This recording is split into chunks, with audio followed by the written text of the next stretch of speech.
Hey guys, what's going on? So today we're working on a Poulan Pro. Got the model number here for you so you can check it out. It's a 25cc gas blower. I've already disassembled this thing.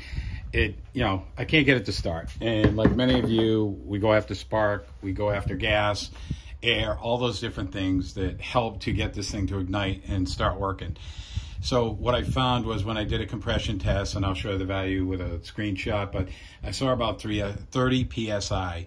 And then I had some questions about the gauge set that I was using. I'll post a link to a video that I shot about comparing the Innova compression tester to the Pittsburgh, the Harbor Freight. I'm not bashing Harbor Freight. I love Harbor Freight, but there is a difference in the gauge sets, and it's a significant difference. So before you start doing what I'm doing today, you might want to check that video out. But long story short, basically we found that we had low compression in this engine, this particular engine here. And what I found when I disassembled it, and I'm trying to save you the effort to see all that, is we have a failed head gasket or an O-ring. I'm going to show you how to get to that in a second.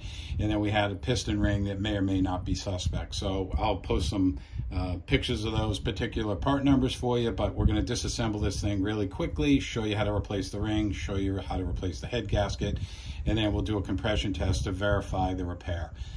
So come along if you're interested, and if this helps you, hit the like button, hit the subscribe button. Really appreciate that. All right, so to get this head apart, we're going to use a T20.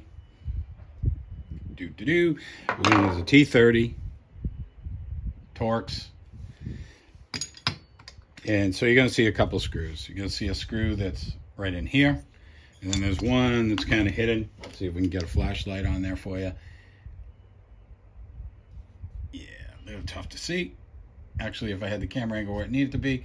So it's right there to the right of our ignition. So back corner, back there. So that's what we're going after first.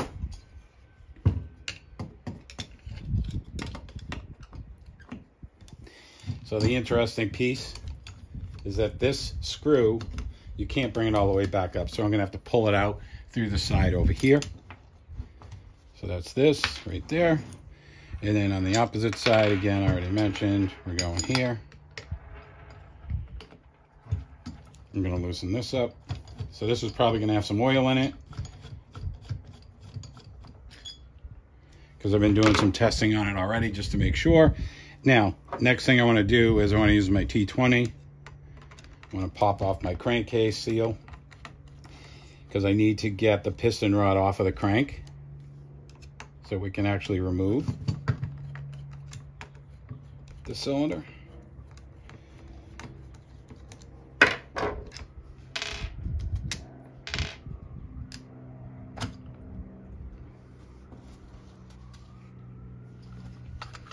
So inside, you can see there's our piston. So we can simply just rotate this to bring it up, and this piston is just going to slide off. And just a little finagling, so now it's off.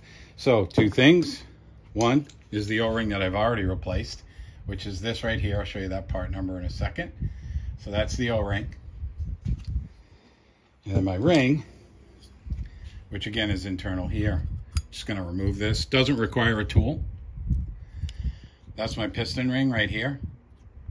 So what you do want to make certain of is that you position the ring the right way. You can see that there's an angle almost like a 45 or maybe a 30 where it actually sits. So when this piston compresses inside the wall, it comes together at that pin. So it's really important that you get that together in that particular orientation. Okay, let me dry my hands off and we'll come back and do that. So there's two kits that I bought. This is part number for the piston ring. This is the part number for the head gasket, and it comes with a bunch of other gaskets. You got one for the exhaust fan, you got one for the intake, you've got one, for the crankcase seal, some other things. But for me, I'm just using head gasket and piston ring today. So, I've already showed you. I've put that ring on. It doesn't require a tool. I mean, it just basically slides on. I'm going to save you that effort. When I locate this, I'm just going to try and compress this with my fingers best I can. You want to try and get this in as straight as possible, which hopefully this goes for us today. And there she goes. So Now it's worked in and it's fine. I don't have the spark plug in. It makes it easier to kind of test. And then the orientation, you know, when I put this right now, I've got my carburetor positioned where it should be on my intake, and then I got to rotate my piston ring so it's going to fit onto the crank, onto that assembly. Already mentioned, put the O-ring on. There's a tab in the rubber that's right here. I'm getting nice oily. That fits into this location. So, you know, when I put this on here, obviously it's going to complete that seal for me. When I assemble it onto the crank, I'm going to do this carefully and try to navigate it around. Fits onto my crankshaft. There you go. I just want to rotate my head a little bit here. It's getting hung up. So I'm just going to work this backwards. Maybe we'll just bring this off again, because there we go. Okay. Oh, well, dummy me. We got to rotate this because the carburetor is actually going to be on the opposite side. So that's why we're having some trouble. So word to the wise, just be aware of that. So now I'm good. I'm going to throw my screws in. And like I mentioned earlier, this one I can actually drop down through the hole. But on the opposite side, I'll show you how that works in.